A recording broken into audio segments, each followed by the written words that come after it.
30 жылда 1000 түркүн депутаттарды көрдүңүздөр. Жакшысын да, жаманын да, популистин да, демагогун да, кыйкырчаагын да, бакырчаагын да, кооз сүйлөгөнүн да, байын да, кедейин да, добуш сатып алганын да, сатканын да көрдүңүздөр дегендей. Ошентип депутат шайлоодо мастереле болуп калдыңыздар деп ишенем. Ошондуктан келе жаткан шайлоодо татыктуусун гана шайлап алыңыздар демекчимин. Татыктууларды шайлап алуу эми мындан ары өз колуңуздарда. Өз балабыз деген түшүнүктөн дагы алыс болуңуздар. Чаткалдан алайга, алайдан ат башы менен каркырага чейин барып койсо дагы баары өз балаңар. Биз баарыбыз бир эле элбиз. Биз бийлик тарап таза шайлоо өткөргөнгө толук шарттарды түзүп бердик. Эми сиздер таза шайлап үйрөнүңүздөр.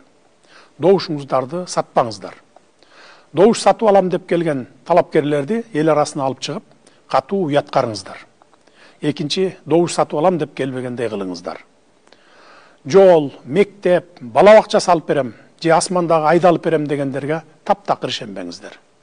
Депутат деген эч нерсе куруп бербейт, депутат деген мыйзам жазат, анын аткарылышын көзөмөлдөйт, эл менен бийликтин ортосуна көпүрө болуп, округунда кандай көйгөйлөр болсо жеткирип келип, анын чечилишине кам көрөт. Добушуңарды сатып алган депутат эзели силер үчүн же мамлекет үчүн иштебейт. Шайлоого короткон акчасын толуктайм деп 5 жыл бою өзү үчүн иштейт. Добушуңуздарды сатсаңыздар, 5 жыл бою ал депутатты округуңуздардан көрбөйсүздөр. Талапкерлердин дагы бир түрү болот. Алар тили менен буудайга уруйт, бирок колунан эч нерсе келбейт. Андай депутаттарды да көрдүңүздөр, көрүп эле жүрөсүздөр. Алардан да сак болгула. Кыскасы, бул шайлоодо дагы баягыларды шайлап алып, 5 жыл бою депутаттар акмактар деп наалабагыла. Наалысаңыздар, өзүңүздөргө наалыган болосуздар.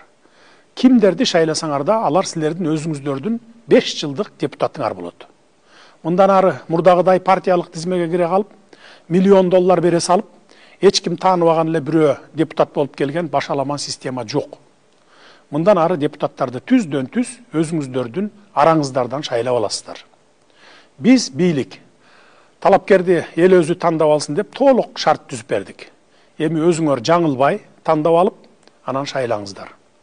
Бул жолу чыныгы элдик өкүлдөрдү, өзүңөрдүн өкүлүңөрдү шайлайсыңар. Ушул жерден айыл өкмөттөн баштап, мага чейинки ар бир мамлекеттик кызматкерлерге, мугалимдерге, дарыгерлерге да кайрыла кетейин. Шайлоого аралашпаңыздар. Кимде ким аралашкан болсо, кызматтан кетип эле тим калбайсыздар. Катуу жазалайбыз. Талапкерлердин эл менен болгон чогулушуна барып катышууга тыюу салбайбыз.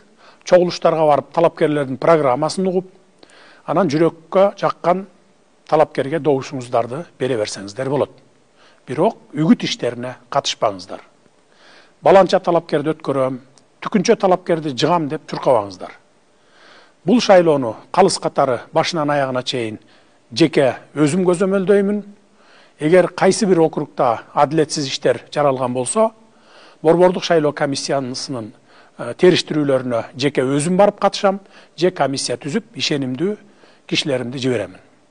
Ар бир иштин жыйынтыгын калыс чыгарабыз.